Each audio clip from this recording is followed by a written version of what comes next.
My name is Joshua Silva.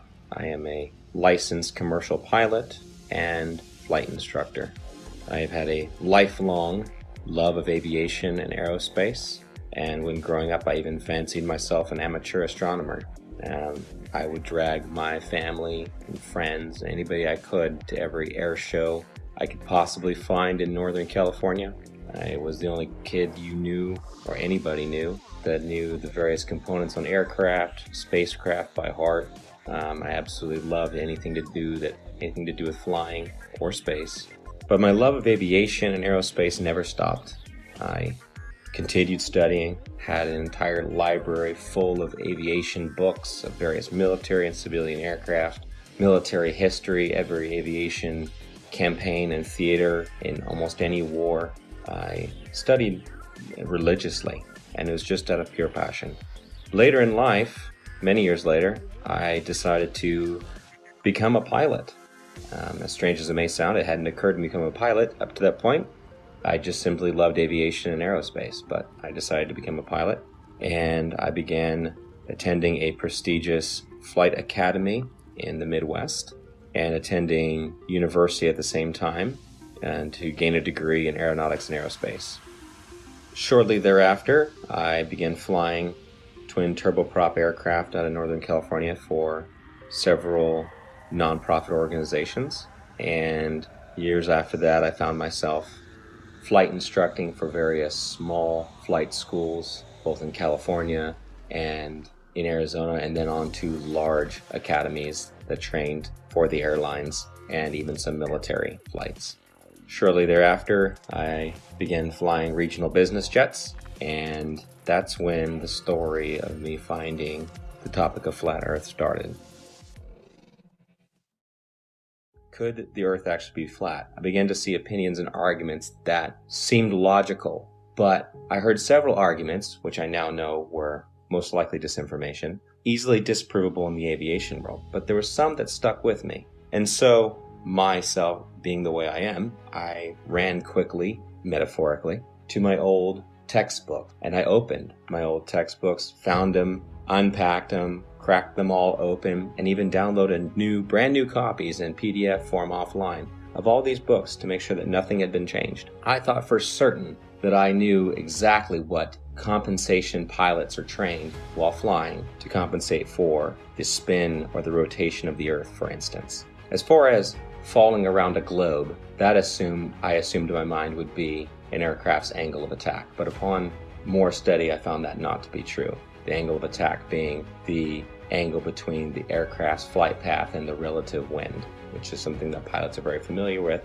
and it's the idea that an aircraft has to be slightly pitched up, essentially to stay airborne, or a surface of that aircraft has to be pitched slightly to create a difference in air pressure to hold the aircraft aloft.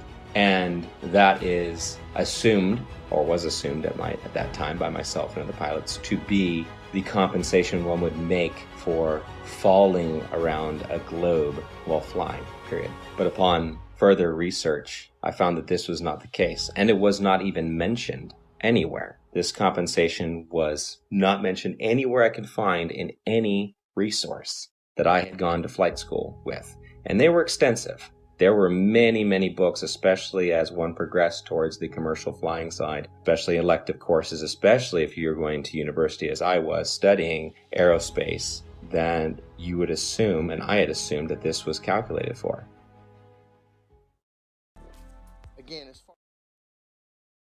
The big one that is oftentimes quoted is compensation for Coriolis effect while flying. And this is something I'd even taught my students about, and it's always assumed to be correct. We just assume.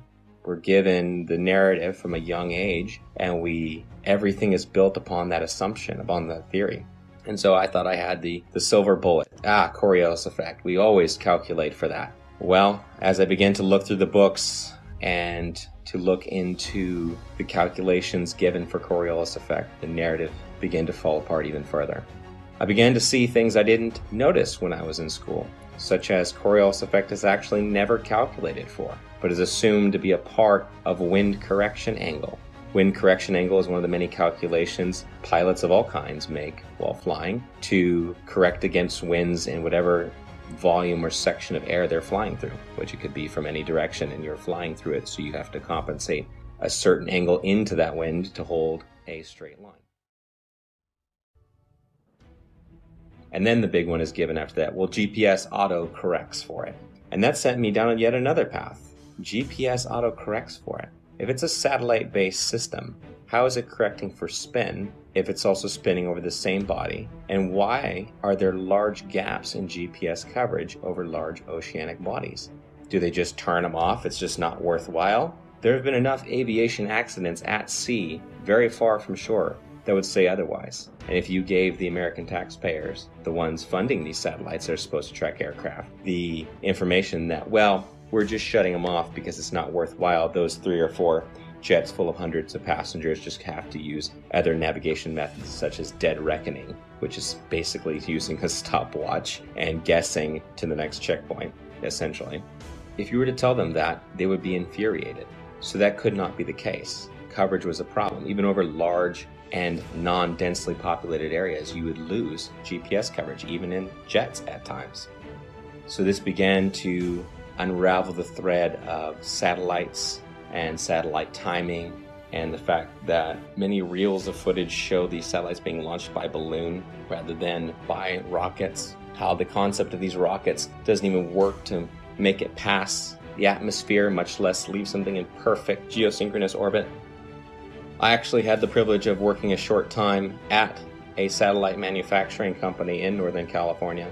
Got to see the assembly and participate in the assembly of satellites, space-based satellites, or so they were said. There would be small bottles encased in these structures that were encased by another structure. The small bottles were the fuel cells. These fuel cells were incredibly small, smaller than a diver's tank in most cases, much smaller. And this was supposed to be all the fuel that the craft needed to run and operate, as most are not actually electric, they're becoming electric now, and sustain itself in a perfect orbit by just small bursts from its engine or its propulsion system.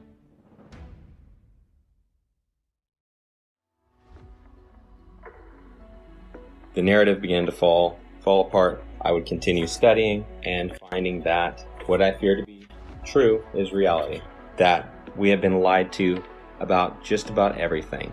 Upon researching military history and then military training and speaking with military gunners in both the Army and the Marine Corps that I know personally, I would ask them about Coriolis effect. And it was always assumed that, yeah, we compensate for the Earth being, a curve, that it would drop. We calculate for the Earth curvature. But even upon asking and having them look into their materials further and my own personal study, again, it found to be an assumed truth with no actual basis in reality, that they would calculate bullet fall based upon angular velocity, drop, friction, amongst other things. And curvature was supposed to be just corrected along with it, just like flying, wind correction angle corrected for Coriolis effect.